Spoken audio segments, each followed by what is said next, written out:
የብልጽግና ፓርቲ እጩ ተወዳዳሪ የፋኖ ኃይሎችን መቀላቀላቸው ተነገረ። ጉዳዩ በበርካታ መገናኛ ብዙሃን እያነጋገረ ነው። ዝርዝር ዘገባውን ተሰማላችሁ። ፌዴራል ፖሊስ ባለሀብቶችን እያደነ እያሰረ እንዳለና ከባለሀብቶች ከ5 እስከ 10 ሚሊዮን ብር እየተቀበለ እየፈታቸው እንደሚገኝ መረጃዎች እየወጡ ነው። ይህ የፌዴራል ፖሊስ ድርጊት በርካታ ባለሀብቶችን ስጋት ላይ ጥሏል። ጉዳዩን በስፋት እንመለከታለን። በሲዳማ ክልል የኦሮሚያ ልዩ ኃይል የሚያደርሰው ጭፍጨፋ ቀጥሏል። ባለስልጣኑ ይህ ጭፍጨፋ በሽመልስ አብዲሳ ጭምር ይደገፋል ሲሉ መግለጫ ሰጥተዋል። በዝርዝር እንመለከተዋለን።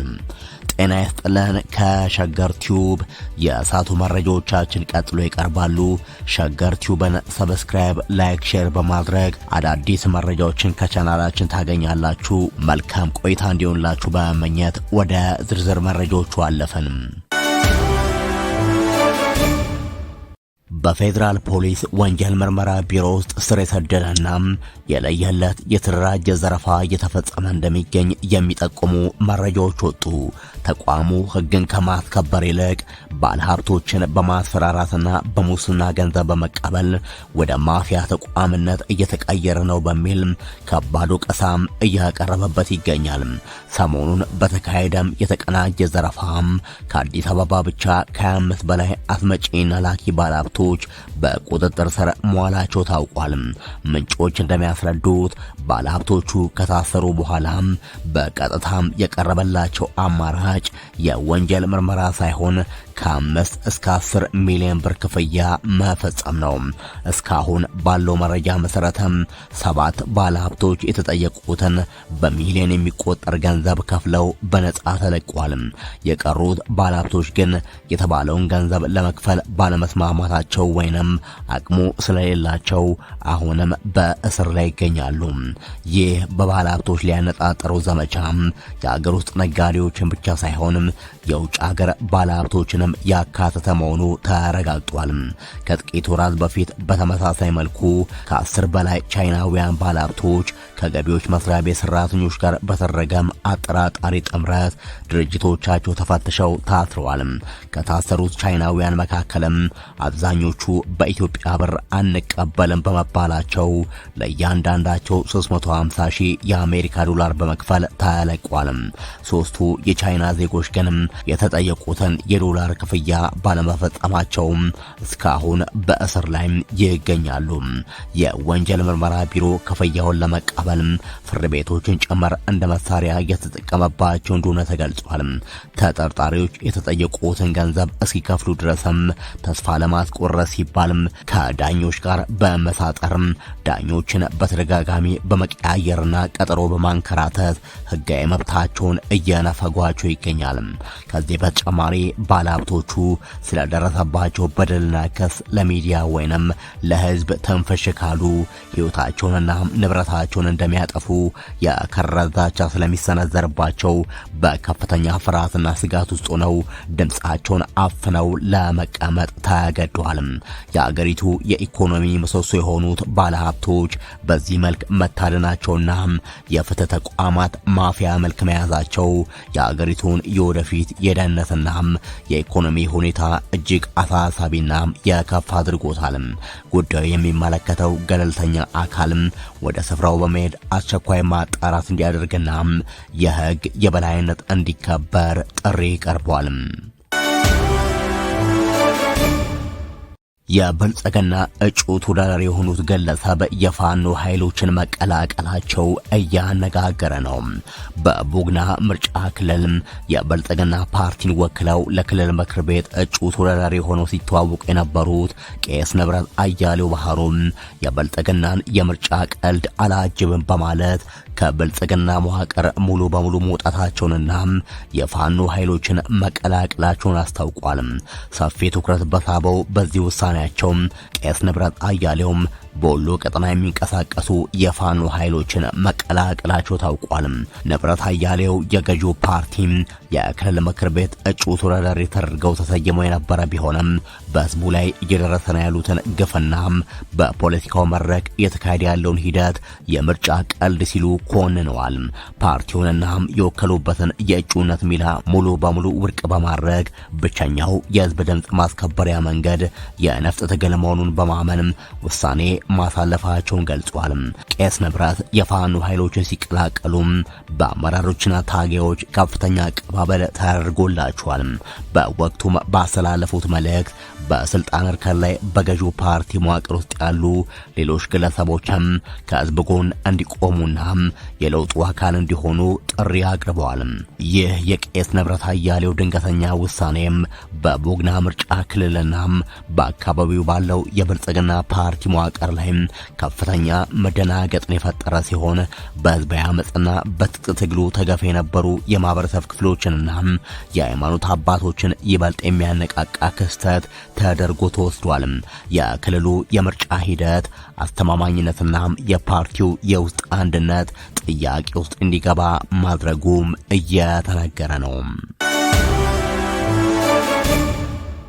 በሲዳማ ክልል ምስራቅ ዞን በንጹሃን ገበሬዎች ላይ የሚፈጸመው አሰቃቂ ጭፍጨፋ ቀጥሏል። ከፍተኛ ባለስልጣኑ የጭፍጨፋ የሚመራው በነ ሽመልስ አብዲሳ ነው ሲሉ አጋልጧል። በሲዳማ ክልል ምስራቅ ሲዳማ ዞን በሚገኙ 4 ወረዳዎች በንጹሃን ዜጎች ላይ የተፈጸመውን ግድያ፣ የአካል ጉዳትና የንብረት ውድመት በማስመልከት የሲዳማ ክልል ባለስልጣን ዶያሞ ጋልቻም መግለጫ አውጥተዋል። አቶ ዶያሞ በድርጊቱ የተሰማቸውን ጥልቅ ሐዘን በመግለጽ የክልሉ መንግስት የህዝቡን ደህንነት የመጠበቅ ኃላፊነት ሆነ እየተወጣ አይደለም ሲሉ ተችተዋል። እንደ መግለጫው ከሆነ በጥቃት ላይ የወደቁት የጨሬም፣ የግርጃ፣ የአሮሬሳና የዳኤላ ወረዳዎች አርሶ አደሮች ግጭቱ ቀደም ሲል በተደጋጋሚ እንደሚያጋጥሙት አይነት መስሏቸው ራሳቸውን ለመከላከል ሙከራ አድርገው ነበር። ሆኖም ጥቃቱን የሰነዘረው የኦሮሚያ ልዩ ኃይል በመንግስት የሚደገፍና ቀደም ሲል የታጠቀውን ከባድ የጦር መሳሪያ ተጠቅሞ በተቀናጀ መልኩ የከፈተው በመሆኑ በንጹሃን ዜጎች ላይ የደረሰው ጉዳት እጅግ የበረታና ከባድ ሆኗል ብለዋል። ይህ አጥፊና ተስፋፊ የኦሮሚያ ልዩ ኃይል ቡድንም ወደ ሲዳማ ክልል ወረዳዎች ዘልቆ በመግባት የፈጸመው ድርጊት ግልጽ ወንጀል መሆኑን አጽንኦት ሰጥቷል። በሲዳማ ገበሬዎች ላይ በተደጋጋሚ የሚከሰተውን ግጭትና የንጹሃንን ሞት ለማስወገድ የሲዳማ ክልል መንግስት ጆሮ ዳባ ልበስ በማለት ችግሩን ችላ ማለቱን በመግለጫቸው ወቅሰዋል። በዚህ ምክንያት ከኦሮሚያ ክልል የሚነሳው የኦሮሚያ ልዩ ኃይል ተስፋፊና አጥፊ ቡድንም የንጹሃን ዜጎችን ደም በከንቱ ማፍሰሱን በቀጠሉ ተገልጿል። መንግስት የህዝቡን ሰላምና ደህንነት ከማረጋገጥ ይልቅ ስልጣኑን ለማጽናት እየተሯሯጠ ይገኛል ያሉት አቶ ዶያሞ ህዝቡን ይጠብቃል ከተባለው አካል አፋጣኝ ምላሽ እየተሰጠ አለመሆኑን ኮንነዋል። አቶ ዶያሞ ጋልቻ በመግለጫቸው በቀጣይ ሊከሰት ከሚችል የህይወት መጥፋትና የንብረት ውድመት ህዝቡ እንዲደራጅ፣ እርስ በርሱ እንዲመካከርና ከክልሉ መንግስት ምንም አይነት ጥበቃ እንዳይጠብቅ ራሱን እንዲከላከል አሳስበዋል። በደቡብ አፍሪካ 5 ኢትዮጵያውያንን አግተው የማስለቀቂያ ገንዘብ የጠየቁ 2 ኢትዮጵያውያን በቁጥጥር ስር ዋሉ። የደቡብ አፍሪካ ፖሊስ በአገሪቱ ውስጥ የተፈጠረውን የአጋሽ ታጋሽ ድራማ በተሳካ ሁኔታ ማክሸፍ መቻሉን አስታውቋል። ፖሊስ እንደገለጸው የዚህ ጉዳይ ምርመራ የተጀመረው ሜይ 7 2026 ወይንም ሜይ 29 2018 ሲሆን በሊምፖፖ ከተማ ውስጥ አንድ ግለሰብ ወንድሙ እንደታገተና ማንነታቸው ያልታወቁ አጋቾች የማስለቀቂያ ገንዘብ እንዲከፈል እንደጠየቁት ይናገራል። የፖሊስ ቃል አቀባይ ኮሎኔል ማሊሳ ሌዶዋባ ሲናገሩ ይህንን መረጃ ካገኘን በኋላም ፖሊስ ባደረገው ምርመራም ታጋቾቹ የሚገኙበትን ቦታ ለማወቅ ተችሏል ካሉ በኋላ ይህም በቫላዴዚያ ማምቤዲ ወደሚገኝ መንደር እንደመራቸው ገልጸዋል።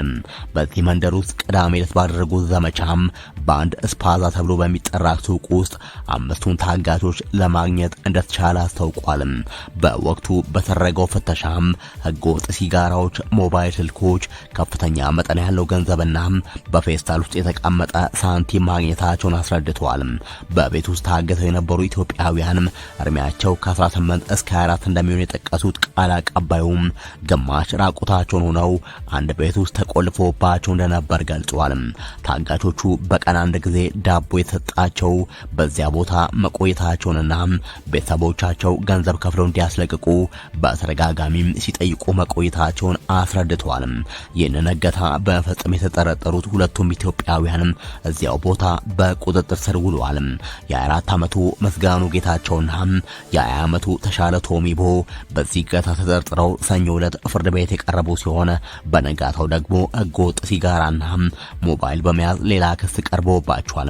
በዛሬው ዕለት ደግሞ በወንጀል የተገኘን ገንዘብ ህጋዊ ማስመሰል መኒ ላውንደሪንግ ሌላ ክስ የተመሰረተባቸው ሲሆንም ፍርድ ቤቱ ሁለቱንም ክሶች አጠቃሉ ለመስማት ለመጪው ሰኞ ቀጥሮ መስጠቱን የወጣው መረጃ ያስረዳል። በተለይም ኢትዮጵያውያን በገዛ ወገኖቻቸው ሌሎች ኢትዮጵያውያን ላይ የሚያደርሱት እገታና ግፍ በርካቶችን ያሳሰበ ሲሆንም የሰብአዊነትንም ጥያቄ አስነስቷል። ከሸገር ቲዩብ ለሳት ያዘጋጀናቸው መረጃዎቻችን እነዚህ ነበሩ። ሸገር ቲዩብን ሰብስክራይብ፣ ላይክ፣ ሼር በማድረግ ቤተሰብ ሆናችሁ እንድትቀጥሉ እንጋብዛለን። በያላችሁበት መልካም ጊዜም